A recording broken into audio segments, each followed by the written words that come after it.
15-20 বছৰ আগত মানকাচৰত চলিছিল এএছটিচিৰ সেৱা, কিন্তু বৰ্তমান কোনো চিনচাপ নাই এএছটিচিৰ। আমি বৰ্তমান উপস্থিত আছোঁ মানকাচৰৰ এখন ঠাইত, আৰু এই ঠাইত দেখা গৈছিল আজিৰ পৰা 15-20 বছৰ আগত এএছটিচিৰ যি গাড়ী বা বাহন, সেই বাহনসমূহ ইয়াৰ পৰা চলাচল কৰিছিল। ভাৰতবৰ্ষ তথা অসমৰ বিভিন্ন প্ৰান্তত কিন্তু দেখা গৈছিল অসম ৰাজ্যিক পৰিবহণ নিগম এই বিভাগৰ কিন্তু বাহনসমূহ ইয়াৰ পৰা চলাচল কৰিছিল। আজি 15-20 বছৰ ধৰি কিন্তু সম্পূৰ্ণৰূপে বন্ধ হৈ আছে এই সেৱা। আমি বন্ধ হৈ আছে এএছটিচি সেৱা। এজন সচেতন নাগৰিক হিচাপে কি ক'ব এই সন্দৰ্ভত? এএছটিচি সম্বন্ধে আলোচনা কৰিবলৈ যে আহিছে, মতামত ল'বলৈ, পাব্লিকৰ মতামত ল'বলৈ আহিছে, তাৰ কাৰণে আপোনাৰ প্ৰমুখে আপোনাৰ চেনেলক মই ধন্যবাদ জ্ঞাপন কৰিছোঁ। মানকাচৰত ইয়াৰ আগত ট্ৰেন্সপৰ্ট সেৱা আছিল, এটা ভাড়াঘৰত তাৰ ষ্টেচন আছিল, আৰু ধুনীয়াকৈ সেৱা ইয়াৰ পৰা গোৱালপাৰা, ইয়াৰ পৰা বঙাইগাঁও, ইয়াৰ পৰা গুৱাহাটী মানুহে উপভোগ কৰিছে। নাজানো কিবা বহু বছৰ চলিছিল এই সেৱাটো, নাজানো এইটো 15-20 বছৰ হ'ব, 15-20 বছৰমান আগতে আছিল। তাৰপিছত নাজানো লাহে লাহে ট্ৰেন্সপৰ্ট সেৱাটো বন্ধ হ'ল, ইয়াৰ ৰাইজৰ বহুত কষ্ট ভুগিব লগা হ'ল।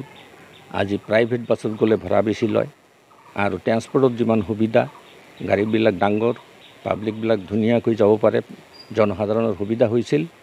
কিন্তু এইটো বন্ধ হোৱাৰ কাৰণে এতিয়া ৰাইজে বাধ্য হৈ পাব্লিক বাছত যায়।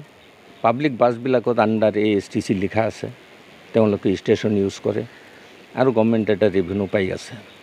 এতিয়া আমাৰ অঞ্চলৰ সমস্ত অঞ্চলৰ ৰাইজৰ তৰফৰ পৰা আপোনালোকৰ চেনেলৰ জৰিয়তে মোৰ দাবী যে 15-20 বছৰ আগত যেনেকুৱা ট্ৰেন্সপৰ্ট ছাৰ্ভিচ ইয়াত আছিল, ইয়াৰ ৰাইজে আকৌ ট্ৰেন্সপৰ্ট ছাৰ্ভিচ ইয়াৰ পৰা গুৱাহাটী, ইয়াৰ পৰা গোৱালপাৰা, ইয়াৰ পৰা বঙাইগাঁও ইত্যাদি আগত যেনেকুৱা আছিল সেইটো পুনৰ ৰিষ্ট'ৰ কৰিবৰ কাৰণে আমি দাবী জনাইছোঁ। এএছটিচিৰ নামত কিবা মাটি বা এনেকুৱা কাৰ্যালয় নিজাববীয়া আছে? এতিয়া ইয়াতে নিজাববীয়া এএছটিচিৰ নামত কোনো মাটি নাই, কোনো কাৰ্যালয় নাই। বহুদিন চলিছে, কিন্তু ভাড়াঘৰতে তেওঁলোকৰ অফিচ আছিল, চাইনবোৰ্ড আছিল।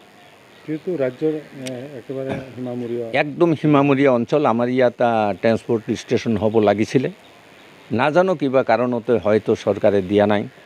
তাৰ কাৰণে আমি বহুবাৰ দাবীও জনাইছিলোঁ যে আমাৰ ইয়াত পাৰ্মানেণ্ট ষ্টেচন হ'ব লাগে। পাৰ্মানেণ্ট ষ্টেচন হ'লে এটা ইনফ্ৰাষ্ট্ৰাকচাৰ হ'ব, কিছু পিয়ন চকীদাৰ বা কাৰ ৱাশ্বাৰ ইত্যাদি ছাৰ্ভিচ হ'ব। সেইবিলাকৰ পৰা আমাৰ অঞ্চল বঞ্চিত হৈছে। নাজানো আজি চৰকাৰৰ পলিচি, চেণ্ট্ৰেল চৰকাৰৰ পলিচি, বৰ্ডাৰ এৰিয়া উন্নয়নৰ কাৰণে ছেপাৰেট ফাণ্ড ধৰে, বৰ্ডাৰ এৰিয়া ডেভেলপমেণ্টৰ কাৰণে, কিন্তু আমাৰ ইয়াত এইটো হোৱা নাই। তাৰ কাৰণে আমি সকলোৱে আক্ষেপ প্ৰকাশ কৰিছোঁ যে কিয় হোৱা নাই, হ'ব লাগিছিল কিন্তু কিয় হোৱা নাই। তাৰ কাৰণে আমাৰ অঞ্চলৰ ৰাইজৰ এটা বিৰাট ক্ষোভ আছে, আক্ষেপ আছে। আজি আপোনালোকৰ চেনেলৰ জৰিয়তে মই ট্ৰেন্সপৰ্ট কৰ্পোৰেশ্যন আৰু অসম চৰকাৰক, অসমৰ ট্ৰেন্সপৰ্ট মন্ত্ৰীক, আমাৰ চন্দ্ৰমোহন পাটোৱাৰী ট্ৰেন্সপৰ্ট মন্ত্ৰী, এখন এতিয়া কেশৱ মহন্ত নতুন ৰিয়েল এল'কেশ্যন হ'ল,